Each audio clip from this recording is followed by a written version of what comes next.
वो आधा हिस्सा जिसके बगैर सच पूरा नहीं होता, वो है अर्ध सत्य।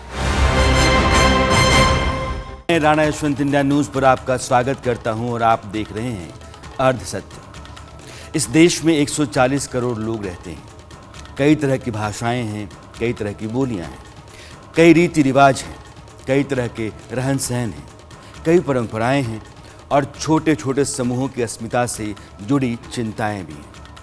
लेकिन एक बात बताइए कि कोई भी महिला, चाहे वो मणिपुर में रहती हो या मदुरई में, कोई आदमी जम्मू में रहता हो या जोधपुर में, वे सब इस देश के नागरिक हैं। कुछ पाकर वे खुश एक से ही होते हैं, कुछ खोकर रोते एक सा ही हैं। उनको भूख एक तरह ही तड़पाती है। बच्चों के लिए सपने सबके एक से होते हैं, परिवार की चिंता भी एक जैसी। मगर घर परिवार चलाने, ज़मीन जायदाद बांटने, बेटे बेटी को हक देने में उनके कानून आड़े आते हैं। वे तय करते हैं कि वे क्या कर सकते हैं और क्या नहीं। अब आप समझ गए होंगे कि मैं आज यूनिफॉर्म सिविल कोड की बात करने आया हूँ। इसको लेकर इस तरह के बवंडर खड़ा किया जा रहा है मानो ऐसा कुछ आ गया है जिससे देश में अनर्थ हो जाएगा। कुछ मौलाना यह समझा रहे हैं कि यह कानून जो कुरान पाक है उसमें दखल है, तो कुछ कह रहे हैं कि देश के आदिवासियों के रिवाज और उनके वजूद को यह ख़त्म करने की साजिश है। कुछ को लगता है कि देश का जो सिख समाज है उसकी परंपराओं को रोकने की कोशिश है। इसमें ज़्यादातर वही लोग बोल रहे हैं जिनको यूसीसी के बारे में कुछ भी नहीं पता है। वैसे अभी तक उसका ड्राफ्ट भी तैयार नहीं है। कानून क्या होगा किसी को नहीं पता। लॉ कमीशन ने बस लोगों की राय मांगी है, मगर पूरा कानून कई लोग खुद ब खुद बाँचने लगे हैं कि ऐसा हो जाएगा, वैसा हो जाएगा। ये सारी बेकार की उलटबाजियाँ हैं और इनसे माहौल धुंधलाया हुआ है। इसलिए मैंने सोचा आज आपको ये बताया जाए कि हमारे देश में जो सिविल एक्ट है या पर्सनल लॉ जिसे कहते हैं, पहले से जो है उसको आपके सामने रखो, क्योंकि जो है बदलाव तो उसी में होगा और जो है उसमें क्या बदलना ज़रूरी है। अगर आपको लगता है कि ठीक नहीं है, यह बराबरी का हक नहीं है, यहाँ सम्मान नहीं है, मर्यादा नहीं है, इसको हटाया जाना चाहिए, तो हटाया जाना चाहिए, वही कानून में जाएगा। इसलिए पहले तो आप ये जान लें कि हमारे देश में दो तरह के कानून होते हैं, एक क्रिमिनल लॉ और दूसरा सिविल लॉ।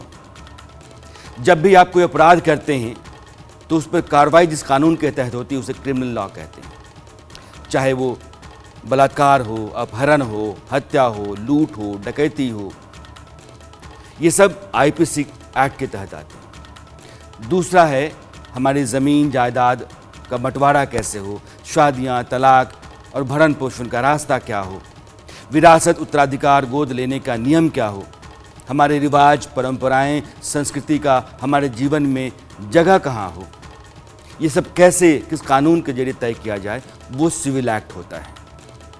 इसे पर्सनल लॉ भी कहते हैं। क्रिमिनल लॉ तो देश में हर नागरिक के लिए समान है, मगर पर्सनल लॉ इस बात पर निर्भर करता है कि वह किस धर्म का नागरिक है। यानी कि मियाँ बीवी का झगड़ा होता है तो एक घर में जिस कानून से वो तय होगा, दूसरे घर में वो नहीं चलेगा।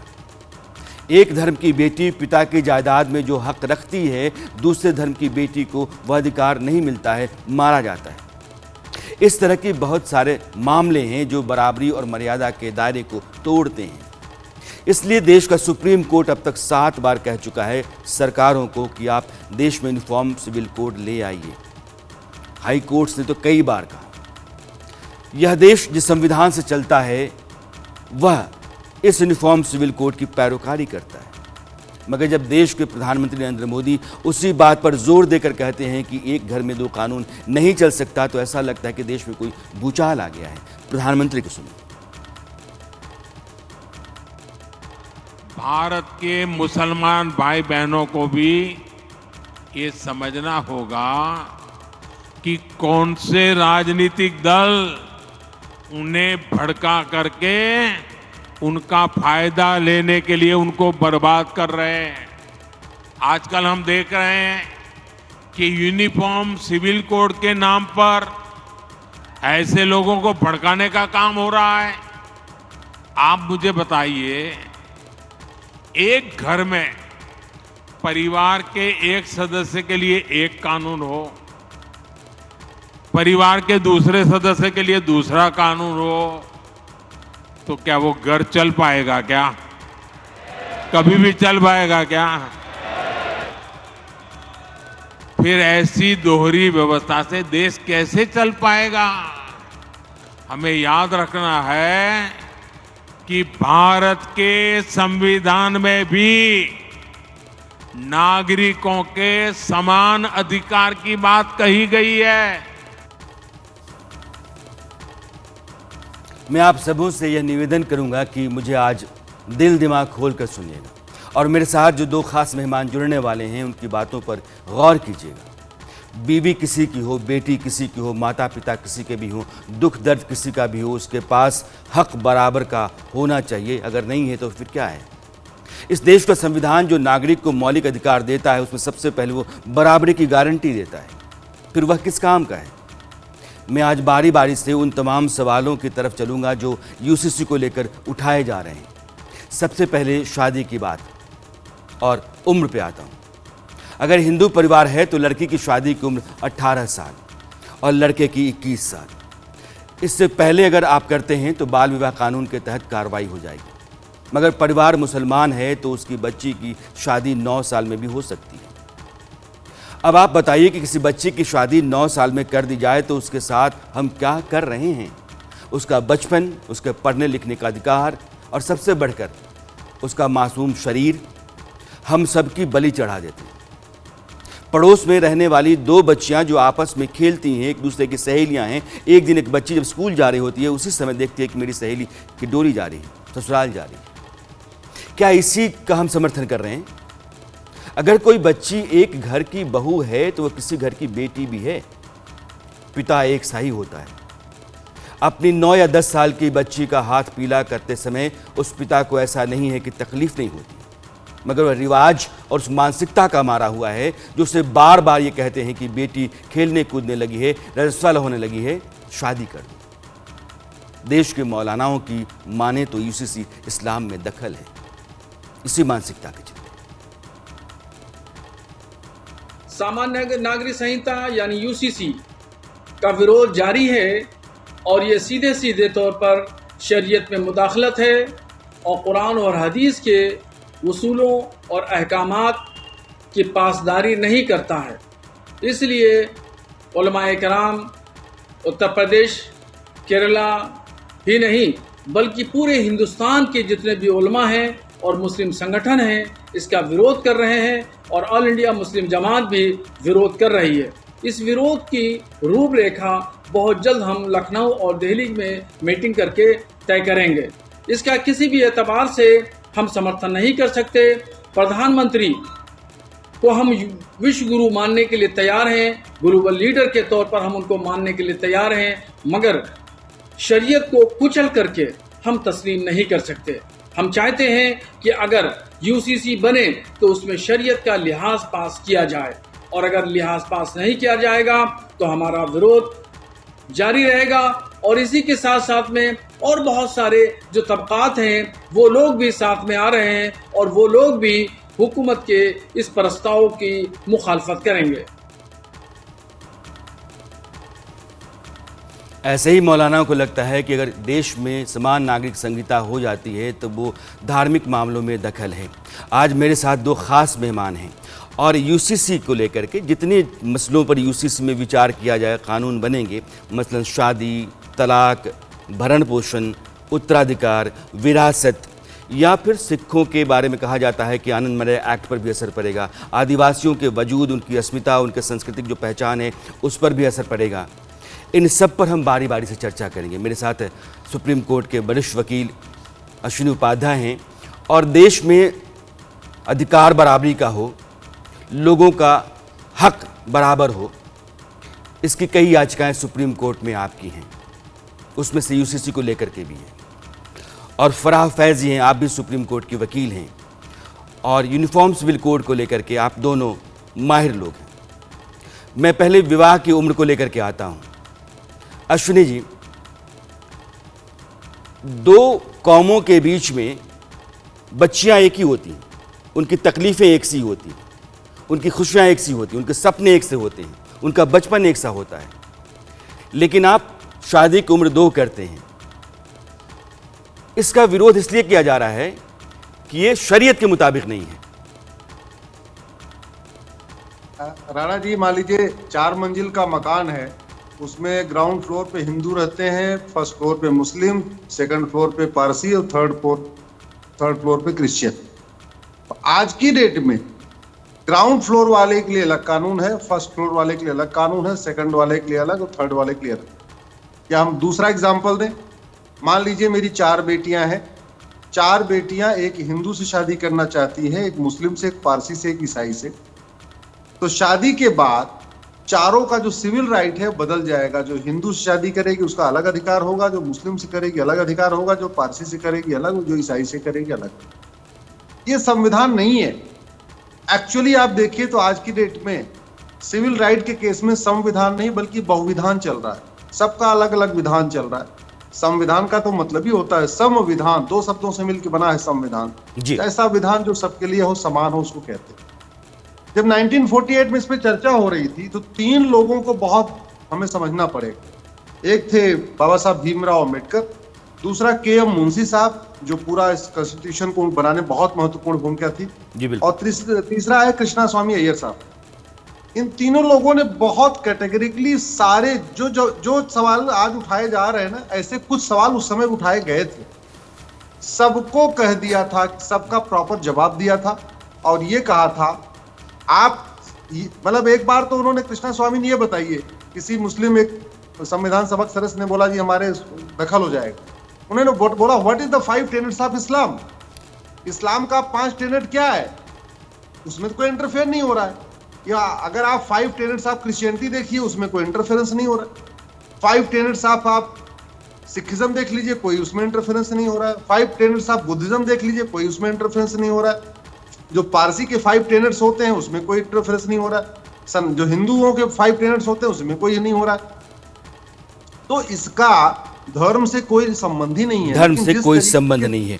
कुछ लोग कंफ्यूज कर रहे हैं, बस मैं क्लैरिफाई कर दूं जी। ये यूनिफॉर्म ड्रेस कोड नहीं है कि सबका ड्रेस एक हो जाएगा। ये यूनिफॉर्म आइडेंटिटी कोड नहीं है कि सबकी आइडेंटिटी एक हो जाएगी। ये यूनिफॉर्म रिलीजियस कोड नहीं है कि सबका रिलीजियस प्रैक्टिस एक हो जाएगी। ये यूनिफॉर्म कस्टम कोड नहीं है, जो ट्राइबल के कस्टम की बात हो रही है कि नहीं उनके कस्टम का क्या होगा। अरे भैया, ये यूनिफॉर्म कस्टम कोड नहीं है, ये यूनिफॉर्म ट्रेडिशन कोड नहीं है, ये सिंपल यूनिफॉर्म सिविल कोड है जिसका रिलीजन, मजहब, धर्म से कोई लेना देना नहीं। नमाज वैसे ही होगी, अजान वैसे ही होगी, निकाह वैसे ही पढ़ा जाएगा, 7 फेरे वैसे ही होंगे, सिख गुरुद्वारे में शादी वैसे ही करेंगे, क्रिश्चियन चर्च में यानी कि आपके रस्मों रिवाज पर कोई भी असर नहीं पड़ता है। मामला सिर्फ है कि बराबरी का हक हो, मर्यादित जीवन हो। फराह फैज जी, ये जो बार बार कहा जाता है कि UCC जो है सिर्फ इस्लाम के खिलाफ आ रहा है, जो मुसलमान हैं उनके विरोध में आ रहा है। ये देश में एक नया कानून है और हर तरह के जो मज़हब हैं सब में बहुत कुछ न कुछ तब्दीलियां होंगी, लेकिन यह कहना कि शरीयत में या धार्मिक जो इस्लाम है उसके भीतर बहुत बड़ा दखल है, आपको लगता है ये दखल है? बिल्कुल भी ये दखल नहीं है। एक्चुअली ये दखल जो है वो इस्लामिक शरिया लॉ में नहीं है, बल्कि ये जो दखल है वो पर्सनल लॉ बोर्ड ने जो अपना फैमिली एक्ट ड्राफ्ट किया हुआ है, मजमा कानून इस्लामी, ये इनका फैमिली एक्ट है जो इन्होंने ड्राफ्ट किया हुआ है और जो ये दारुल क़ज़ा में इम्पोज करते हैं। और इसी के हिसाब से ये लोग जो है मुस्लिम कम्युनिटी के जो इनके पास मुकदमे आते हैं, इसको ये अपने यहाँ रजिस्टर्ड करते हैं, ये उसको इस कानून के हिसाब से या इस फैमिली एक्ट के हिसाब से डिसाइड करते हैं। तो ये इनका जो वो पैरेलल जुडिशरी वाला जो कॉन्सेप्ट है दारुल क़ज़ा का, वो खत्म हो जाएगा यूनिफॉर्म सिविल कोड आने से। तो ये यहाँ इंटरफेरेंस करता है। तो अगर ये यहाँ इंटरफेरेंस करता है तो इनकी दुकानें क्योंकि बंद हो जाती हैं, तो इनका वर्चस्व खत्म। आज की डेट में all India Muslim personal law board, जो जमीयत उलमाए हिंद की सिस्टर कंसर्नी कह लीजिए, जो सिर्फ एक रजिस्टर्ड संस्था है, वो और जमीयत, ये लोग मिलकर के ही पूरी कम्युनिटी को गवर्न कर रहे हैं। ये डिसाइड करते हैं कि शरिया क्या है, ये डिसाइड करते हैं कि सही शरिया क्या है। जबकि अगर हम इस दारुल क़ज़ा की बात करें तो इस पे सिर्फ ये हनफी फ़िक़्ह के हिसाब से लोगों के मसले डिसाइड करते हैं। तो अगर आप सारे के सारे मुसलमान हैं और एक हैं, क्योंकि मुस्लिम में जो है वो उम्मा का कॉन्सेप्ट होता है, यानी जो पूरी कम्युनिटी है वो सिर्फ एक ही अल्लाह की इबादत करेगी और एक ही कानून को फॉलो करेगी जिसे शरिया लॉ कहते हैं और जो कुरान में डिस्क्राइब है। तो जब सब एक ही कुरान पढ़ते हैं, एक ही शरिया को मानने वाले हैं, तो उनके डाइवोर्स के तरीके अलग अलग क्यों हैं। इनके दारुल क़ज़ा में जो है वो हनफी फ़िक़्ह वाले के मैटर डिसाइड होंगे, मलिकी जो है वो अलग डिसाइड करेंगे, शिया अलग डिसाइड करेंगे, जो शाफ़ई हैं वो अलग डिसाइड करेंगे। तो ये अलग अलग तरीका, अलग अलग उसूल क्यों हो सकते हैं। तो ये इनका जो वर्चस्व है वो खत्म हो जाएगा, इनका जो एक कंफ्यूजन क्रिएट किया हुआ है कम्युनिटी के बीच में वो खत्म हो जाएगा। तो इसलिए ये बोलते हैं कि शरिया में इंटरफेरेंस है। शरिया में इंटरफेरेंस नहीं है, बहुत जरूरी बात में इंटरफेरेंस है। ये फराज जी बहुत जरूरी बात आप बता रही हैं। मैं अपने दर्शकों को बताना चाहता हूँ फराज जी क्या कह रही हैं। फराज जी ये कह रही हैं कि एक मुस्लिम पर्सनल लॉ बोर्ड, आप समझिए इसको, आपका कहने कि मुस्लिम पर्सनल लॉ बोर्ड जो है एक एनजीओ है, एक रजिस्टर्ड संस्था है, वो कोई कोर्ट नहीं है। इस देश के कानून संविधान के तहत कोई संस्था नहीं है, वो एनजीओ है। और वो मुस्लिम personal law board Jamiat Ulema Hind के साथ जुड़ी हुई है, यानी कि अरशद मदनी और मौलाना महमूद मदनी जिस संस्था को चलाते हैं उसी संस्था से all India Muslim personal law board जुड़ा हुआ है। और all India Muslim personal law board के तहत अदालतें, शरई अदालतें चलती हैं जिनको दारुल क़ज़ा कहते हैं। तो शरई अदालतें जो बैठती हैं वो तय करती हैं कि आपका तलाक हुआ तो ठीक है कि नहीं, आपको कंपनसेशन मिलना चाहिए कि नहीं मिलना चाहिए, आपकी जायदाद का बंटवारा कैसे होना चाहिए। उन्होंने अपनी तरह से एक अलग किताब बना रखी है कानून की और उसके तहत वो चलाते हैं देश के 20 करोड़ मुसलमानों को। आप बहुत बड़ी बात कर रही हैं, फराह फैज़ कह रही हैं कि आप देखिए मुट्ठी भर लोग इस देश में एक समानांतर अदालत चलाते हैं, कोर्ट पैरेलल चला रहे हैं और 20 करोड़ लोगों के रहनुमा वही हैं कि आपके घर के भीतर क्या होगा, आपकी बेटी बेटे के साथ किस तरह का सलूक होना चाहिए, उनका अधिकार क्या है, ये लोग तय करते हैं। वो कानून की किताब या संविधान तय नहीं करता है। बहुत दिलचस्प है। मैं आगे अब आपको लेकर चलता हूं कुछ और बातों पर। आपको मैं चाहता हूं कि आप उसको समझें और जानें। फ़र्ज़ कीजिए कि कोई आदमी मुसलमान है, उसकी 3 बेटियां हैं और बेटा नहीं है। अपनी जायदाद की हिफाजत के लिए वो पति पत्नी एक लड़का गोद लेते हैं। मुस्लिम पर्सनल लॉ कहता है कोई भी मुस्लिम दंपति गोद लिए हुए बच्चे के नाम सारी संपत्ति या सारी जायदाद नहीं कर सकता। नतीजा ये होता है कि मुस्लिम दंपत्ति गोद लेने से बचती है। गोद के मामले आप वहाँ कम देखते होंगे। ऐसे में होता क्या है, वही व्यक्ति या तो फिर और बच्चे पैदा करता है या एक और शादी करता है ताकि बेटा हो। अगर कानून बराबर हो गया तो चाहे वह हिंदू हो या मुसलमान, ईसाई हो या पारसी, गोद और वसीयत का कानून सबके लिए समान होगा। फिर दूसरी शादी करने या बच्चा पैदा करने की नौबत नहीं आएगी। अब अगर आप इस तरह की स्थितियों को धर्म से जोड़ेंगे तो फिर आपकी समझ पर सवाल नहीं बनता है तो क्या है। सिर्फ मतलब साधने और राजनीति चमकाने के लिए जो गलत दिख रहा है उसको धर्म की आड़ में सही ठहराने की कारस्तानी की जा रही है। आपको समझना होगा ये। अब चौथी बात बोलते कि नहीं नहीं, अब इससे हम यूनिफॉर्म सिविल कोड लेकर आएंगे। अरे यूनिफॉर्म सिविल कोड किस बुनियाद पर लाएंगे आप, किस बुनियाद पर लाएंगे? नहीं, आपके पास जो है औरतों को हुकूक नहीं मिलते, आपके पास औरतों को ये नहीं मिलता। अब जब हम सवाल करते हैं कि भाई आप बताओ दया भागा स्कूल ऑफ थॉट होगा या मिताक्षरा स्कूल ऑफ थॉट होगा, फिर हम जब सवाल करते कि विल पावर अगर आप खत्म करेंगे क्या, विल पावर खत्म नहीं कर सकते। मगर इस्लाम में कोई विल के जरिए अपनी पूरी जायदाद अपनी एक औलाद को नहीं दे सकता। मेरे ख्याल से 1/3 है, उलमाए कराम मौजूद है, वो मुझे करेक्ट कर सकते। वो विल पावर आप खत्म नहीं करना चाहेंगे। मकसद क्या है कि मुसलमानों को उनकी तहजीब से, उनके तमद्दुन से, उनके मजहब से उनका रिश्ता खत्म कर दो। अश्विनी जी, आपने वैसे साहब को सुना, उनका कहना यह है कि विल जो है, जो मेरी अपनी मर्जी है, मर्जी के मुताबिक नहीं चलने देने का नाम यूसीसी है। आपको ऐसा लगता है क्या? देखिए, पहली बात तो वैसी संविधान की शपथ लेके लगातार संविधान की इंसल्ट कर रहे हैं। वो संविधान की शपथ लेके ये कहते हैं कि मैं संविधान को अक्षरशः पालन करूंगा, संविधान में लिखी हुई हर बात को मानूंगा, और वो आर्टिकल 44 का विरोध कर रहे हैं। जो शपथ सांसद लेते हैं राणा जी, वही शपथ जज लेते हैं। अगर जज कभी कह दे कि मैं संविधान के इस आर्टिकल को नहीं मानूंगा, तुरंत उसका जो है हटा दिया जाएगा, तुरंत उसका इम्पीचमेंट मोशन आ जाएगा, उसको बर्खास्त कर दिया जाएगा। लेकिन सांसद वही शपथ लेते हैं जो जज शपथ लेते हैं और खुलेआम कह रहे हैं कि नहीं आर्टिकल 44 मत करो और आर्टिकल, अरे कोई नया अमेंडमेंट आए उसका विरोध तो समझ में आता है, जो संविधान में ऑलरेडी से है, जो मूल संविधान है, उसका विरोध कोई सांसद कैसे कर सकता है? इस पे मुझे लगता है बहुत गंभीरता के साथ चर्चा की जरूरत है। अब मैं आता हूं जो आपने विषय उठाया। देखिए प्रैक्टिकली हो क्या रहा है, 4 बेटी हो गई, अब वो अपने दामाद को प्रॉपर्टी दे नहीं सकता परिवार, तो उसको बेटा चाहिए। अब अगर वो और बच्चा करता है, बेटे की चाह में मान लीजिए 7, 8, 9, 10 बच्चे कर दिए और बेटा नहीं हुआ तो गरीबी बढ़ गई परिवार की। वैसे भी बेटा होगा कि बेटी, ये हस्बैंड पे डिपेंड करता है। अब हस्बैंड 3 बेटी करे, 4 बेटी करे, 5 बेटी करे, 6 बेटी करे, होगी तो बेटी, बेटा तो होगा नहीं। अब दूसरी अगर शादी कर लिया तो हस्बैंड तो बदला नहीं, केवल बीवी बदली, तो दूसरी से भी केवल बेटियां होगी, तो पहले से भी 6 बेटी हो गई, दूसरे से भी 6 बेटी हो गई, तीसरे से भी 6 बेटी हो गई, 18 बेटी हो गई। परिवार गरीबी में चला गया, पूरे परिवार की आर्थिक स्थिति तबाह हो गई और 3 बीबियां और घर में आ गई। जब सौतन आ गई तो लड़ाई और शुरू हो गई, गृह कलेश और शुरू हो गया।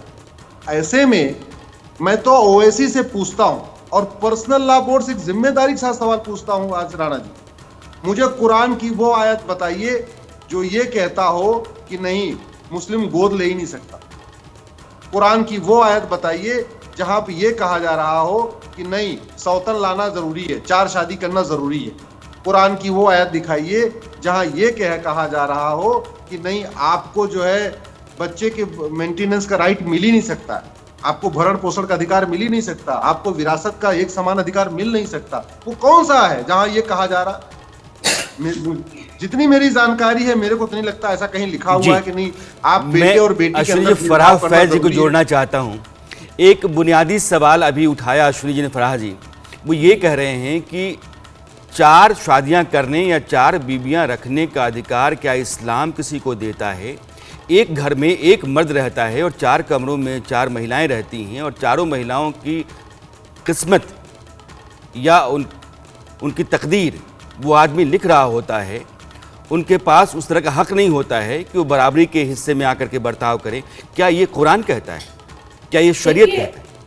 जी, ये एक्चुअली मैं आपको दिखाऊं, ये जो है इन्होंने रिजॉइंडर फाइल किया था, ये जमीयत का रिजॉइंडर है। और जमीयत जो है वो संस्था है जो करीबन 100 साल से इस मुल्क में चल रही है, स्टैब्लिश है, और पूरी इंडिया के, ना सिर्फ पूरी इंडिया के बल्कि वर्ल्ड के एक बहुत बड़ी हिस्से को मुस्लिम कम्युनिटी के ये गवर्न करती है। क्योंकि इनका बजट जो है वो जितना हिंदुस्तान में उससे कहीं ज़्यादा पाकिस्तान में, बांग्लादेश में और इवन जो बाहर के और ममालिक हैं वहाँ पर भी इनका बजट है। तो ये ऑल इंडिया ये जमीयत उलमा हिंद का ही रिजॉइंडर है।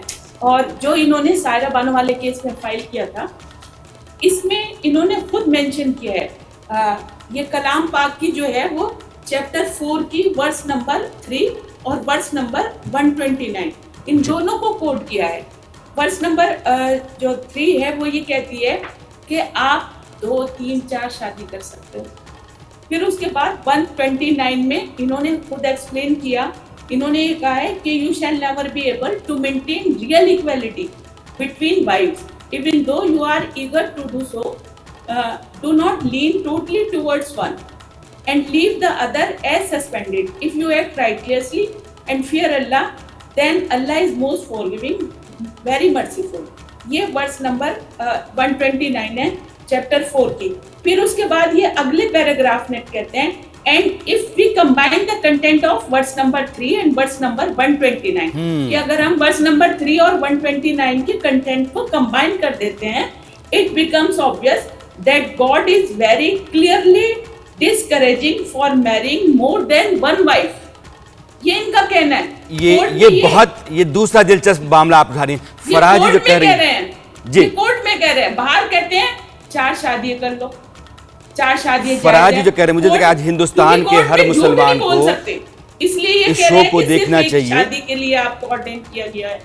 फराज ये कह रही हैं कि कुरान पाक जो है उसका एक हिस्सा आप पढ़ते हैं, जब वो कहते हैं कि आप 1, 2, 3, 4 शादियां कर सकते हैं, दूसरा हिस्सा छुपा लिया जाता है जिसमें ये कहा जाता है कि उस आधार पर या उस शर्त पर कि आप दोनों को, तीनों को बराबर का सम्मान, बराबर का सामान, बराबर की हैसियत और बराबर का हक देते हैं। तो अगर आपकी हैसियत ऐसी है तो, लेकिन वो जो दूसरा हिस्सा है वो छुपा लिया जाता है और पहले हिस्से को कि आप 1, 2, 3, 4 कर सकते हैं शादियाँ, इसको दुनिया को बताया जाता है। यानी कि कुरान पाक के साथ भी ये सब लोग गद्दारी करते हैं। ये इस्लाम के नाम पर एक धोखाधड़ी है जो इस देश में चल रही है। मैं फिर दोबारा कहता हूँ, जब हम यूसीसी का जिक्र कर रहे हैं तो इसका मतलब ये नहीं कि इस्लाम में जो कानून हैं, सिविल लॉ, उनको सिर्फ बदलने की बात है। इस देश के हर नागरिक को, हर महिला को, हर मर्द को बराबरी का अधिकार मिल सके, सम्मान उसका बना रहे, उसके सामने अड़चन कोई ना आए, जो दूसरे के पास है वो उसके पास ना रहे, ऐसी स्थितियाँ नहीं होनी चाहिए। इसलिए है। अब आप तलाक पर आइए। एक हिंदू पति पत्नी है और उसको तलाक लेना है, दोनों को इसके लिए अदालत जाना पड़ेगा। हो सकता है कि 6 महीने का कूलिंग पीरियड कोर्ट दे, इस उम्मीद में कि दोनों में शायद कोई मेल मिलाप सुलह हो जाए और तलाक की नौबत ना आए। अगर बात नहीं बनती है तो फिर पत्नी और बच्चों की आर्थिक सुरक्षा को ध्यान में रखते हुए कोर्ट आदेश देता है। मगर मुस्लिम परिवार है तो तलाक़े बिद्दत, यानी कि शौहर एक ही बार में तलाक तलाक तलाक कह दे और बीवी शादी के दायरे से बाहर हो जाए, इसको सरकार ने गैर कानूनी बना दिया। अब है तलाक़े अहसन और तलाक़े हसन। तलाक़े हसन में शौहर बीवी को तब तलाक दे सकता है जब उसका मासिक धर्म नहीं चल रहा हो। इसे 3 महीने के अंदर, यानी कि वो इद्दत की पीरियड होती है, वेटिंग पीरियड आप कह सकते हैं, उस दरमियान वह वापस ले सकते हैं। लेकिन इद्दत की मियाद खत्म हो गई तो तलाक को स्थायी माना जाता है। तलाक़े हसन में 3 महीने में 3 बार तलाक देना पड़ता है।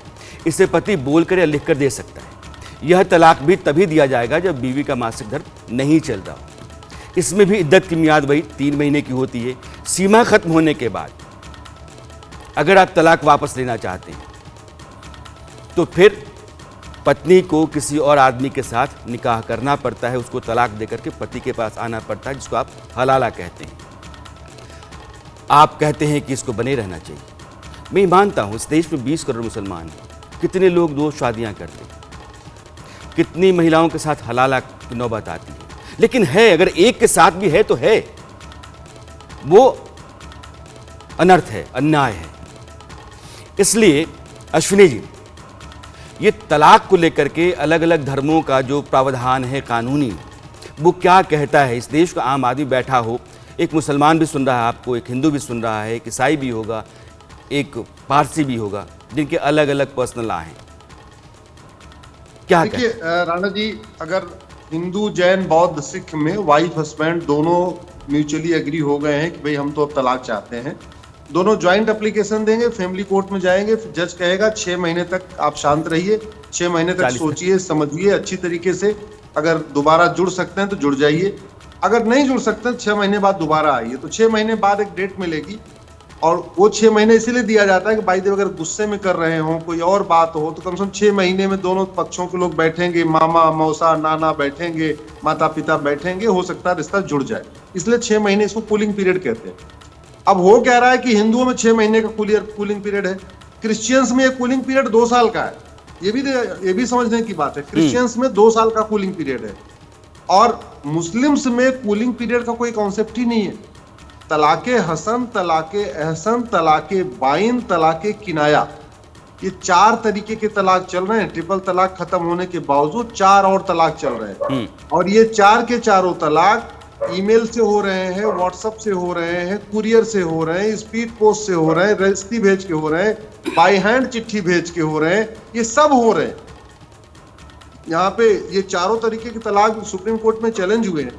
उसमें एक लड़की, मैं आपको बड़ा इंटरेस्टिंग केस बताता हूँ, कलबुर्गी कर्नाटक में जी। वो लेडी खुद गायनोलॉजिस्ट है, MBBS MS, उसका हस्बैंड MBBS MD, घर में सास ससुर भी डॉक्टर, घर में नर्सिंग होम, इसके बावजूद उसको तलाके किनाया दे दिया। तलाके किनाया का मतलब जाओ मैंने तुम्हें आजाद किया, एक बार बोल दिया, फिर बोला जाओ मैंने तुम्हें आजाद किया और जाओ मैंने तुम्हें आजाद किया। जरा सोचिए, जाओ मैंने आजाद किया, जाओ 3 बार ऐसे बोल के आजाद कर दिया। ऐसे एक दूसरा केस आया है, वो लड़की जर्नलिस्ट है, उसको एक चिट्ठी भेज दिया, यहीं दिल्ली की रहने वाली है वो लड़की, नोएडा में, बल्कि वो जर्नलिस्ट है। वो तो 30 दिन के बाद दूसरी चिट्ठी भेज दिया, 30 दिन के बाद तीसरी चिट्ठी भेज दिया, तीनों चिट्ठी भेज दिया, उस चिट्ठी पे साइन भी नहीं है। उसके बाद पेटीएम पे 15,000 रुपए भेज दिया, बोला ये तुम्हारा मेंटेनेंस हो गया, मेहर की रकम हो गया, और ये 2,000 रुपए बच्चे के दूध, छोटा बच्चा है उसका 1 साल का, तो बोला ये बच्चे का दूध पीने का खर्चा, तो 17,000 रुपए में तलाक हसन हो गया। आप जरा सोचिए कि जब ये दिल्ली में ये हो रहा है, लड़की जर्नलिस्ट है, लड़का वकील है, तब ये हो रहा है। वहां पे कलबुर्गी में वाइफ भी डॉक्टर है, हस्बैंड भी डॉक्टर है, तब तलाक के किनाया हो रहा है, जाओ मैंने तुम्हें आजाद किया, आजाद किया। तो गांव में, बंगाल में, असम में, बिहार में, झारखंड में, उड़ीसा में, छत्तीसगढ़ में जो गांव में लड़की रहती है बेचारी, उसके साथ क्या होता होगा? उसने तो कभी सुप्रीम कोर्ट देखा ही नहीं होगा, हाई कोर्ट देखा ही नहीं होगा, उसके माता पिता बेचारे हाई कोर्ट, सुप्रीम कोर्ट भी नहीं जा सकते, क्या वो किस परिस्थितियों में रहते होंगे। इसलिए मैं कह रहा हूं, देश की सभी बेटियों को बराबर अधिकार मिलना चाहिए।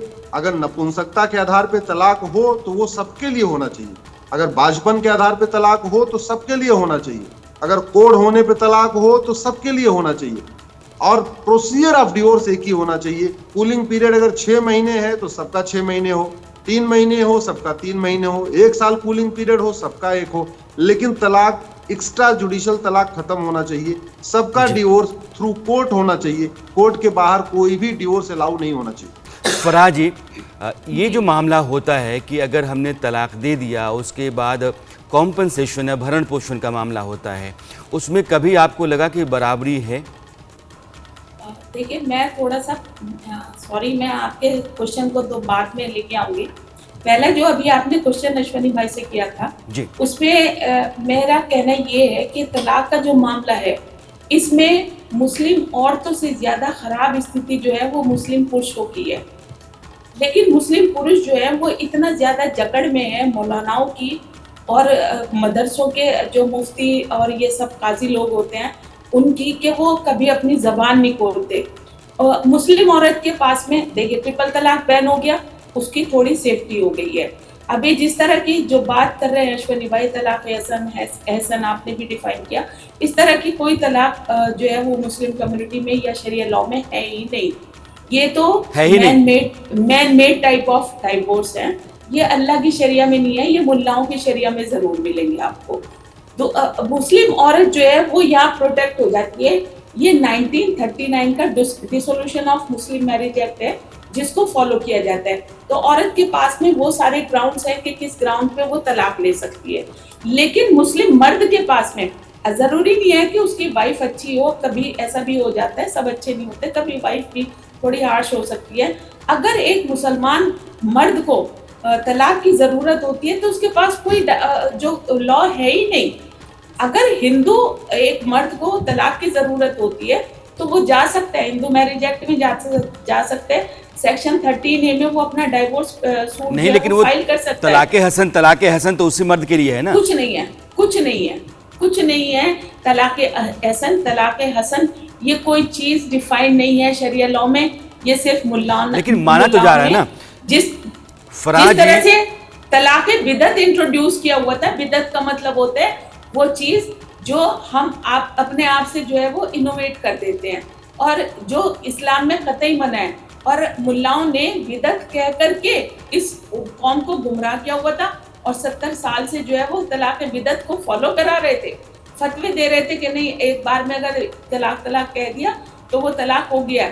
अगर हम चैप्टर 65 सूरह अत-तलाक को बताएं तो जैसे अभी कूलिंग पीरियड की बात हो रही थी, तो उसमें जो कूलिंग पीरियड डिफाइन है या उसमें जो तरीका डिफाइन है तलाक का, उसमें जिंदगी गुजर जाएगी, तलाक नहीं होगा। उसमें इतना ज्यादा जो है वो इसमें मैं 3-4 बातें मीडिएशन का 3-4 बातें मैं अपने दर्शकों को बताना चाहता हूँ। फराज जी और अश्विनी जी किस बातचीत में सामने है। पहली बात ये है कि पॉलीगैमी यानी कि एक से ज़्यादा विवाह ये कुरान नहीं कहता है। कुरान अगर उसका जिक्र करता है तो किसी दूसरे संदर्भ में करता है जिसको आधा अधूरा रखा जाता है। दूसरा कि जो तलाक अहसन या तलाक हसन है यह भी कुरान का नहीं है बल्कि मौलानाओं का बनाया हुआ है। यानी कि हिंदुस्तान के भीतर मौलानाओं ने अपने तरीके से शरीयत तैयार किया और उसी को कहते हैं कि मुस्लिम पर्सनल लॉ है। अगर कुरान हदीस के ज़रिए ही कानून बन रहा होता तो इंडोनेशिया जैसा सबसे बड़ा इस्लामिक कंट्री या फिर टर्की जो सबसे डेवलप्ड इस्लामिक कंट्री है, वहाँ पॉलीगमी नहीं है। क्या वो कुरान से नहीं चलते? एक बहुत बड़ा फर्जीवाड़ा धर्म के नाम पर चलता है, उसमें नागरिक इंसान पिसता है, क्योंकि उसको बताया जाता है कि तुम्हारा धर्म यही कह रहा है, तुमको इसी रास्ते चलना है, और उसकी ज़िंदगी जहन्नुम हो जाती है। उस जहन्नुम को बेहतर जीवन में बदलना है तो आपको सबके लिए बराबर कानून लेकर के आना होगा।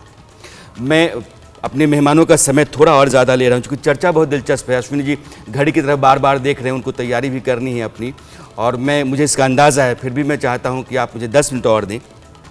2 और बुनियादी चीज़ें हैं। एक और बात कही जा रही है कि वो ये कि सिख धर्म में विवाह के लिए जो आनंद मैरिज एक्ट है उस पर भी असर पड़ेगा या उसको बदला जाएगा। अब ये समझिए कि आनंद मैरिज एक्ट है क्या? यह विवाह का तरीका भर है। जैसा अश्विनी जी ने कहा कि आप हिंदू हैं तो शपथ 7 फेरे आप लेते हैं, आप मुसलमान हैं तो फिर आप निकाह करते हैं। वैसे ही इस 7 फेरों की जगह पर 4 फेरे आनंद विवाह में होते हैं। उन 4 फेरों के अपने तरीके हैं जो गुरुओं को याद करते हुए गुरु ग्रंथ साहब और ग्रंथी के सामने लिए जाते हैं।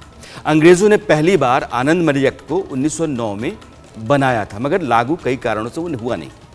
2007 में जब सुप्रीम कोर्ट ने सभी धर्मों के लिए मैरिज रजिस्ट्रेशन ज़रूरी किया तो सिख समुदाय ने मांग की कि आनंद मैरिज एक्ट को लागू कर दिया जाए, और वो मांग मान ली गई। यानी कि 2007 से लागू है, पहले से नहीं। इससे पहले तक सिखों की शादी हिंदू मैरिज एक्ट के तहत रजिस्टर की जाती है। इसमें अंतर क्या है, बस ये समझिए। आनंद मैरिज एक्ट में अगर जिन जोड़ों की शादी होती है उनके जन्म, विवाह और मृत्यु, इसके लिए किसी और कानून के तहत रजिस्ट्रेशन कराने की जरूरत नहीं होती है। अगर ये ऐसे भी रहता है तो क्या फर्क पड़ता है? इसके चलते बराबरी या सम्मान का नुकसान कहाँ हो रहा है? नहीं हो रहा है। अब ये सवाल बार बार उठता है, और अश्विनी जी और फराह जी छोटी छोटी टिप्पणी इस पर चाहूँगा कि अभी ड्राफ्ट नहीं आया। संविधान में आर्टिकल 44 का प्रोविजन इसलिए किया गया क्योंकि लोगों के सामने कई बार कोर्ट को लगा कि यार ये बराबरी का अधिकार नहीं मिल रहा है, ये सम्मान का जीवन हम नहीं दे पा रहे हैं। कई तरह की परंपराओं और कई तरह के रस्मों रिवाज में हमने लोगों को जकड़ दिखा, और ये जकड़बंदी टूटनी चाहिए। एक माहौल होना चाहिए बराबरी का, इसलिए संविधान कहता है, इसलिए सुप्रीम कोर्ट 7 बार कहता है लागू कर दो। लेकिन ये जो नए पढ़े लिखे लोग आ गए अचानक, और वो कानून के बहुत बड़े जानकार हो गए, चैनलों पर बैठ करके कुछ भी बोलने लगते हैं, और वो कहते हैं कि आनंद मैरिज एक्ट जो है ना उसको भी ख़त्म कर दिया जाएगा। आप दोनों की टिप्पणी। बिल्कुल नहीं, बिल्कुल नहीं खत्म किया जाएगा, क्योंकि देखिए, एक तो मैंने सजेस्ट किया था राणा जी, लॉ कमीशन को भी सजेस्ट किया और मैंने गवर्नमेंट को भी सजेस्ट किया है कि आप इसका नाम यूनिफॉर्म सिविल कोड मत रखिए। ये यूनिफॉर्म शब्द इतना ज्यादा डिस्प्यूट में आ चुका है कि मुझे लगता है इसका नाम यूनिफॉर्म सिविल कोड रखना नहीं चाहिए। और वैसे भी भारत में कोई भी कानून आज तक ऐसा नहीं बना जिसके पहला शब्द यूनिफॉर्म हो। भारत में जितने भी कानून बनते हैं राणा जी, बहुत महत्वपूर्ण बात है, उसमें सबसे पहला शब्द इंडियन होता है। Indian police code, Indian penal code, Indian education code या इंडियन टैक्स एक्ट, पहला शब्द इंडियन होता है। तो मैंने लॉ कमीशन को भी सजेस्ट किया है, कानून मंत्रालय, गृह मंत्रालय को भी सजेस्ट किया है कि प्लीज आप इस यूनिफॉर्म शब्द को हटा दीजिए, इसका नाम इंडियन सिविल कोड रखिए। क्योंकि इंडियन पिनल कोड चल ही रहा है, इंडियन पुलिस कोड भी चल रहा है, तो एक Indian civil code, civil procedure code भी चल रहा है, तो बेटर ये होगा इसका नाम इंडियन पिनल कोड रखिए। आधा विवाद इसी खत्म हो जाएगा। बिल्कुल बिल्कुल। ये समान, जो लोग वैसे समता समानता की बात करते हैं, लेकिन उनको समान शब्द से इतनी नफरत हो गई है कि अब वो उनको समान नागरिक संहिता नहीं चाहिए। तो ठीक है भाई, समान नागरिक संहिता नहीं चाहिए तो भारतीय नागरिक संहिता ले लो, क्या दिक्कत है? अब मैं आता हूं जो आपका सवाल था। काजी वैसे ही निकाह पढ़ाएगा, सप्तपदी वैसे ही होगी, 7 फेरे वैसे ही होंगे, सिख गुरुद्वारे में वैसे ही जाके ही अपनी शादी करेंगे। शादी कैसे होगी, मंदिर में पूजा कैसे करना है, हवन कैसे करना है, 5 बार नमाज पढ़ना है कि 3 बार नमाज पढ़ना, रोजा कैसे रखना है, गुरुओं की अपनी पुण्यतिथि कैसे मनानी, इसका इंडियन सिविल कोड या यूसीसी कोई लेना देना नहीं। जहां तक जो दूसरे एलिमेंट हैं, शादी विवाह की उम्र कितनी होगी, ग्राउंड्स ऑफ डिवोर्स क्या होगा, प्रोसीजर ऑफ डिवोर्स क्या होगा, गुजारा भत्ता कितना होगा, किसको कितना मिलेगा, उसका क्या फार्मूला होगा, विरासत का अधिकार, विरासत की क्या सिचुएशन होगी, वसीयत कैसे कैसे मिलेगी, एक पति एक पत्नी का नियम, मैंने तो एक और भी सजेस्ट किया है कि माता पिता की देखभाल का अधिकार भी देश की सभी बहन बेटियों को मिलना चाहिए। और मैंने तो ये भी कहा कि इसमें आप एक चैप्टर और जोड़ दो, हम दो हमारे दो। इंडियन सिविल कोड बनाइए, इंडियन पिनल कोड हमारे पास पहले से है, उसमें 23 चैप्टर है। एक नया इंडियन सिविल कोड बनाइए, उसमें 10 चैप्टर रख दीजिए। Chapter number 1 age of marriage, chapter number 2 process of registration, chapter number 3 grounds of and procedure of divorce, chapter number 4 grounds and procedure of maintenance, chapter number 5 grounds and procedure of adoption, succession, inheritance, one wife one husband, उसके बाद population control और parent care. ऐसा 10 chapter का एक Indian civil code बना दीजिए। मुझे नहीं लगता कोई विरोध कर पाएगा, ना कोई इंटरफेरेंस कर पाएगा। जहां तक ये सिख मैरिज एक्ट की बात आई है, ये केवल और केवल गुमराह करने की है, कोई इंटरफेरेंस नहीं होगा। इस देश में संविधान भी आपको अगर फंडामेंटल राइट्स देता है, जिसको मौलिक अधिकार कहते हैं, तो राइडर के साथ देता है। ऐसा नहीं है कि आप उसको लेकर के स्वतंत्र हो गए। पब्लिक हेल्थ, इंटीग्रिटी, सोवेरेंटी, इनको अगर खतरा है तो आपके वो फंडामेंटल राइट्स वहाँ सीज कर लिए जाते हैं। वो अश्विनी जी सही कह रहे हैं कि यूनिफॉर्म का मतलब समझ रहे हैं कि ये बराबर कर दिया गया। अगर जातीय अस्मिता और सांस्कृतिक संरक्षण के लिए, आपकी जो सांस्कृतिक पहचान है उसको बनाए बचाए रखने के लिए प्रोविजंस हैं और संविधान भी उनकी हिमायत करता है, वो बने रहेंगे। यूनिफॉर्म सिविल कोड का मतलब ये नहीं कि ट्रैक्टर चलाए खेत बराबर हो गए। वो सही कह रहे हैं कि इंडियन पिनल कोड की तरह ही ये इंडियन सिविल कोड होना चाहिए, और बात बिल्कुल सही है, वो होना भी चाहिए और सरकार को उस पर विचार भी करना चाहिए। फराह जी, मैं एक बुनियादी और बड़ा सवाल आपसे कर रहा हूँ। जब से यूनिफॉर्म सिविल कोड की चर्चा इस देश में चली है, खासकर जब प्रधानमंत्री ने हाल में जब जिक्र किया है, उसके बाद से उलेमाओं मौलानाओं की बाढ़ आ गई है। जो कभी किसी मसले पर बहुत नहीं बोलने थे या बोलने से परहेज़ करते थे, वो अचानक अब आकर के और स्क्रीन भर लेते हैं और वो अपने तरीके से बोलते रहते हैं। मैंने महिलाओं का रिप्रेजेंटेशन बहुत कम पाया, मौलानाओं उलेमाओं का रिप्रेजेंटेशन बहुत ज़्यादा पाया।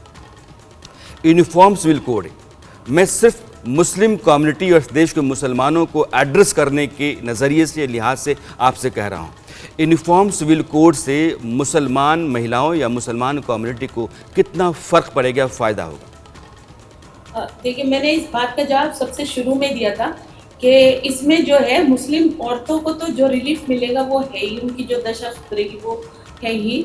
हालांकि मुस्लिम औरतों को बहुत सारे रिलीफ मिल भी चुके हैं, लेकिन जो सबसे बड़ी तादाद है जो मुस्लिम मर्दों की है, वो इन मुल्लाओं के हाथ से निकल जाएगी। जैसे ही इंडियन सिविल कोड, जैसे अश्विनी भाई ने कहा, आ जाता है या यूनिफॉर्म सिविल कोड आता है, तो उससे क्या होगा कि जो डिस्प्यूटेड मैरिज के डिस्प्यूट हैं वो दारुल कज़ाओं में नहीं जाएंगे, ना औरत जाएगी ना मर्द जाएगा। वो कहाँ जाएंगे? कोर्ट में जाएंगे, फैमिली कोर्ट में जाएंगे अपने डिस्प्यूट लेकर के। और औरतें तो निकल ही चुकी थी, अब मर्द भी इनके हाथ से निकल जा रहे हैं। जब औरतें और मर्द सारे इनके हाथ से निकल जाए तो ये दारुल कज़ाओं में बैठ करके ये फिर किसको गुमराह करेंगे? ये अपने यहाँ से आज भी दारुल उलूम में आज भी काजी की डिग्री डिस्ट्रीब्यूट कर रहे हैं, काजी का कोर्स करा रहे हैं। आप ये बता दीजिए, जब काजी को कोई जुडिशियल पावर है ही नहीं तो वो दारुल कज़ाओं में अपॉइंट क्यों हो रहे हैं, और अपॉइंट होकर के वो इस तरह से मसले क्यों डिसाइड करवा रहे हैं? तो ये इनके पास अब कुछ बचेगा नहीं है। आहिस्ता आहिस्ता जो चीज़ें रह गई थी वो भी निकल जा रही है, तो इसलिए परेशान है। जबकि ये कम्युनिटी में कोई इंटरफेरेंस नहीं है, क्योंकि 622 ईस्वी में जब हज़रत मोहम्मद मुस्तफ़ा सल्लल्लाहु अलैहि वसल्लम ने मदीना चार्टर इंट्रोड्यूस किया अलग अलग ट्राइब्स के लिए, और यूनिफॉर्म लॉ जो है उन्होंने इंट्रोड्यूस कर दिया, तो अगर उस वक्त यूनिफॉर्म लॉ का कॉन्सेप्ट आ सकता है तो आज क्यों नहीं आ सकता? उस वक्त भी उन्होंने ये कहा था कि जो शख्स या जो भी ट्राइब्स अब जो जिस रिलीजन को फॉलो कर रहा है उसका रिलीजन वही रहेगा, उसकी जो पूजा पद्धति में है कोई चेंज नहीं आएगा। लेकिन जब कंट्री की बात होगी तो सब यूनिफॉर्मिटी के साथ खड़े होंगे, सब पे एक जैसे रूल्स रेगुलेशन, एक जैसे लॉज अप्लाई होंगे, और वो लॉज उन्होंने डिस्क्राइब किए थे मदीना चार्टर में।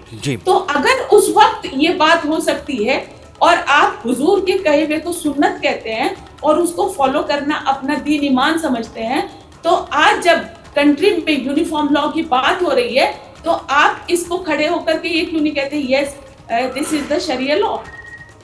ये क्यों नहीं कहते कि ये शरिया का ही हिस्सा है और ये तो हमारे यहाँ पहले से इंट्रोड्यूस है और ये हमें पहले से ही कर लेना चाहिए था?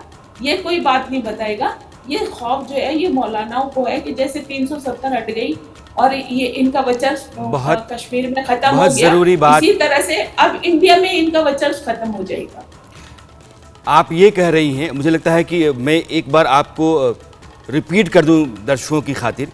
आप ये कह रही हैं कि दरअसल मुस्लिम पर्सनल लॉ बोर्ड एक संस्था है जिसको कुछ लोग जी। मुट्ठी भर चलाते हैं और उसके तहत अदालतें चलती हैं। अदालतों में जो लोग बैठते हैं, शरई अदालतें, वो किसी लायक नहीं होते, नाकाबिल लोग होते हैं, लेकिन चूंकि उनका हुक्म चलता रहे, उनके तहत 20 करोड़ की आवाम चलती रहे, वो भेड़ बकरियों की तरह हाँकते रहें, इसलिए वो कुरान को भी अपने मुताबिक इंटरप्रेट करते हैं, उसकी व्याख्याएं करते हैं। वो व्याख्याएं कभी भी कुरान में हैं ही नहीं।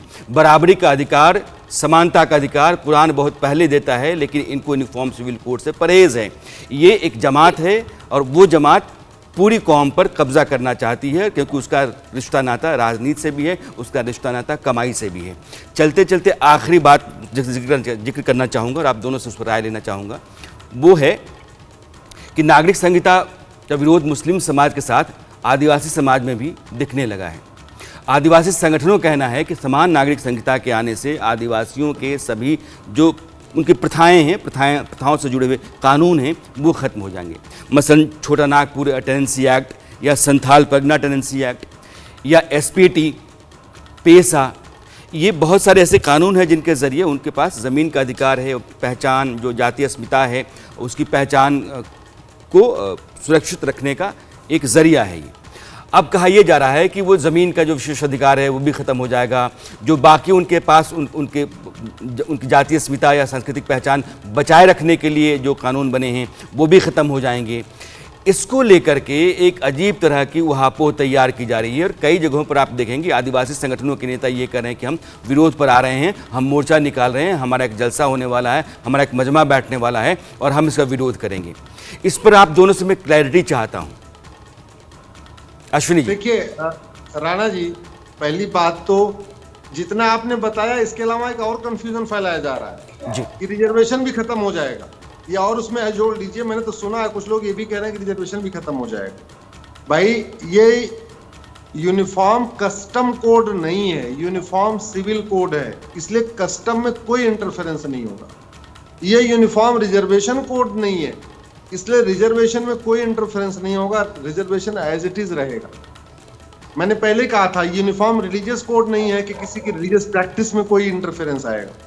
और जहां तक ट्राइबल्स की बात है, पर्टिकुलरली जो नॉर्थ ईस्ट में, राणा जी 1860 में जो इंडियन पिनल कोड बना था वो तो नॉर्थ ईस्ट के कई स्थानों पे लागू नहीं होता। तो अगर 1860 का इंडियन पिनल कोड आज तक 2023 में वहां लागू नहीं हुआ, तो 2023 में बना हुआ इंडियन सिविल कोड कहां से लागू हो जाएगा, या इंडियन 2023 में बना हुआ यूसीसी वहां कहां से लागू हो जाएगा? भाई जहां पे जिन स्थानों में 1860 का आईपीसी आज तक लागू नहीं हुआ, 1908 का सिविल प्रोसीजर कोड आज तक लागू नहीं हुआ, एविडेंस एक्ट आज तक नहीं लागू हुआ, और इनफैक्ट वहां पे जुडिशरी और एग्जीक्यूटिव का सेपरेशन भी नहीं था, वहां मिक्स था। जो केस बाकी स्थानों पे जज सुनते हैं वहां पे वही केस एसडीएम सुनते हैं, एडीएम सुनते हैं जी। और नागालैंड में तो ऐसे जमीन का डिस्प्यूट ऐसे होता है कि भाई जमीन किसकी है, एक काम करो मिट्टी आके खा लो, और अगर 3 महीने तक किसी उस परिवार का खत्म हो गया तो मान लिया जाएगा झूठ बोल रहा था। ऐसे ऐसे कस्टम चल रहे हैं। तो स्वाभाविक सी बात है, ये जो इंडियन सिविल कोड जो मैं कह रहा हूं आएगा, तो स्वाभाविक सी बात है ये बाकी स्थानों पे फर्स्ट फेज में वहीं लागू होगा। हाँ, धीरे धीरे ग्रेजुअली वहां के लोग भी जब इंडियन पिनल कोड लागू हो जाएगा 1860 वाला, तो स्वाभाविक सी बात है बाद में वहां पे इंडियन सिविल कोड भी होगा। लेकिन आज के डेट में नहीं, उनको संविधान ने चूंकि उनका बिल्कुल ही अलग है। जैसे यहाँ फराह जी बैठी हुई है, मैं हिंदू हूँ, फराह जी फराह फैज है, इसके बावजूद हमारा खान पान एक है, हमारा पहनावा एक जैसा है, रहन सहन एक, क्योंकि हम दिल्ली एनसीआर में रहते हैं। तो दिल्ली एनसीआर में रहने वाले, वो हिंदू हो, मुस्लिम हो, पारसी हो, ईसाई, उसकी बातचीत एक जैसी है, वेशभूषा एक जैसी है, रहने की स्टाइल एक जैसी है, सब कुछ एक जैसा है। लेकिन वो ट्राइबल बिल्कुल जो जंगल में रहते हैं, बिल्कुल अलग रहते हैं। आज भी उनको भी लाना पड़ेगा मेन स्ट्रीम में, लेकिन इमीडिएटली उनको नहीं कहा जा सकता। इसीलिए शेड्यूल 6 में उनको एक प्रोटेक्शन मिला हुआ है कि अपनी कस्टम को फॉलो करें। लेकिन मैं राणा जी, आपको ताजुब होगा, मैं अभी लॉ कमीशन गया था अपना प्रेजेंटेशन देने। मैंने लॉ कमीशन के चेयरमैन से पूछा कि साहब ये बताइए नॉर्थ ईस्ट की क्या पोजीशन है। उन्होंने बताया कि बहुत बड़ी मात्रा में ट्राइबल महिलाएं, आदिवासी महिलाएं जो पढ़ लिख गई हैं, जो उनकी बच्चियां पढ़ लिख के थोड़ा ग्रेजुएट वगैरह कर चुकी हैं और थोड़ा बाहर जॉब ऑफ करने लग गई हैं, उन सब ने रिटर्न में भेजा हुआ है। बहुत बड़ी मात्रा में नॉर्थ ईस्ट से रिक्वेस्ट आ रही है कि जी हमारे ऊपर भी लागू कर दो। लेकिन अभी उनका ये कहना था कि जब इंडियन पिनल कोड नहीं लागू हुआ, और मेरा भी ये मानना है कि जब इंडियन पिनल कोड नहीं लागू हुआ, 160-70 साल बीत गए, एविडेंस एक्ट नहीं लागू हुआ, सिविल प्रोसीजर कोड नहीं लागू हुआ, तो एकाएक यूसीसी वहां लागू हो जाए, मेरे समझ से पहले पिनल कोड लागू होना चाहिए, फिर सिविल कोड लागू होना चाहिए। जी फराह जी। एक्चुअली क्या है, जैसे भी बताया अश्विनी भाई ने, ये कल्चर चेंज नहीं कर रहा है। सपोज अगर यूनिफॉर्म सिविल कोड आ जाता है और हम ये कहें कि भाई आप जो है बकरीद की कुर्बानी नहीं कर पाएंगे, तो वो चीज़ नहीं हो सकती ना। तो वो चीज़ तो बाकायदा मेंटेन रहेगी। इसी तरह से जो आदिवासियों के जो कल्चर है वो डिस्टर्ब नहीं होने चाहिए, उनकी जो मान्यताएं हैं वो चलती रहनी चाहिए। और हमें कंसेंसस तो यही बनाना है ना, कैसे उनके जो रीति रिवाज है जो इम्पोर्टेंट है। फिर वही बात आती है, जैसे ये लोग आर्टिकल 25 का हवाला दे करके कहते हैं कि ये तो हमारे जो है वो इंटीग्रल पार्ट में जो है वो छेड़छाड़ है, जबकि वो छेड़छाड़ नहीं है। इसी तरह से जो उनका इंटीग्रल पार्ट है, जो उनके कल्चर का इंटीग्रल पार्ट है, जिसकी वजह से वो उनकी जो मान्यताएं हैं वो हर्ट होती हैं, तो उनको ध्यान में रखते हुए फराह जी कह रही है कि दरअसल आर्टिकल 25 जो संविधान का है, अगर धार्मिक स्वतंत्रता का अधिकार देता है तो आप पूजा पाठ कैसे करें, नमाज कैसे करें, ज़कात क्या दें, यह सब तय होना चाहिए। आपकी शादी में झगड़े हो गए तो लफड़ा कैसे निपटेगा, तलाक कैसे होगा, तलाक के बाद बीबी को आप हर्जाना कितना देंगे, यह सब धर्म के जरिए तय नहीं हो सकता है, और यह बात भी ज़रूरी है। कई कानून जब धर्म, एक्चुअली मुस्लिम धर्म जो है वो तो बच्चे की पैदाइश से लेकर के मरने तक हर एक लॉ को डिफाइन करता है। 23-23.5 साल में कुरान पाक नाजिल हुआ है, तो 23.5 साल के पीरियड में हर एक प्रॉब्लम इसमें डिस्कस की गई है। दोनों अगर सिविल कोड, अगर आप सिविल कोड को अपोज कर रहे हैं तो इसमें तो क्रिमिनोलॉजी भी है, तो आपको इंडियन पिनल कोड को भी अपोज करना चाहिए। जैसे अगर नॉर्थ ईस्ट में आईपीसी अभी तक एप्लीकेबल नहीं है, तो इसी तरह से मुसलमानों पर भी अभी तक जो आईपीसी है और सीआरपीसी है, तो ये चीज एप्लीकेबल नहीं होनी चाहिए थी, इनका अपना लॉ होना चाहिए था, मगर हो गया है, वो फॉलो कर रहे हैं। इसका मतलब ये इसका इंटीग्रल आगे है, यहाँ चेंज हो सकता है, जहाँ बदलाव की गुंजाइश हो गई, जो समाज आगे आगे। आप दोनों मेहमान चूंकि जुड़े, और मैंने आप दोनों का जो जिसके लिए मैंने गुजारिश की थी उससे ज़्यादा वक्त लिया है, लेकिन आप लोगों ने वक्त दिया और मैंने अपने शो को आगे बढ़ाया सिर्फ इसलिए कि बहुत दिलचस्प बातें थीं और आप दोनों के ज़रिए बहुत सारे सवाल, उहापोह और धुंध जो है वो टल रही थी, ख़त्म हो रही थी, इसलिए मैंने आपका समय बढ़ाया। आप दोनों का बहुत बहुत शुक्रिया। इस देश में संविधान चलता है और संविधान हर नागरिक को सम्मान का जीवन और बराबरी का अधिकार देने की गारंटी देता है। बदलते समय के साथ जब परिस्थितियां बदलती हैं, चुनौतियां नई होती हैं, समाज आगे बढ़ता है, तो फिर वो सारी ज़रूरतें जो कानून के लिहाज से मानी जाती हैं पूरा की जानी चाहिए। और अगर 7 बार सुप्रीम कोर्ट कहता है, संविधान उसकी हिमायत करता है, फिर भी उसका विरोध होता है, इसका मतलब ये है कि आप मुल्क को और देश के आम आदमी को उसी जकड़बंदी में रखना चाहते हैं जिसकी कमान आपके हाथ में है, और ये नहीं चलेगा। जो जनजातीय इलाके हैं, जातीय अस्मिता और सांस्कृतिक जो आपकी पहचान है, इन दोनों को बचाए रखने की गारंटी भी संविधान देता है। इसलिए हर कानून अपने साथ कुछ अपवाद लेकर के आता है जिसके कारण वाजिब होते हैं। जब यूनिफॉर्म सिविल कोड आएगा तो ऐसे अपवाद भी रहेंगे ताकि जो जनजातीय इलाके हैं उसमें उनकी पहचान, उनकी सांस्कृतिक अस्मिता ये बची रहे, बनी रहे। लेकिन बराबरी का अधिकार मारा जाए, सम्मान का जीवन नहीं हो और आमने सामने 2 परिवार रह करके और अलग अलग तरह के कानून के दायरे में आ जाएं, ये लंबे समय तक नहीं चलना चाहिए। इसलिए आज मैंने चर्चा थोड़ी लंबी की, लेकिन मैं उम्मीद करता हूं कि आपको आज बहुत सारे सवालों का जवाब मिला होगा। आपकी अपनी समझ अगर कुछ और होगी तो शायद वो बदली होगी, और इसी में मेरे शो की कामयाबी है कि आपकी नज़र और आपका नज़रिया दोनों साफ हो। अरसत में आज इतना ही। मेरी मुलाकात आपसे कल फिर होती है, तब तक के लिए दीजिए विदा। नमस्कार। वो आधा हिस्सा जिसके बगैर सच पूरा नहीं होता, वो है अर्ध सत्य।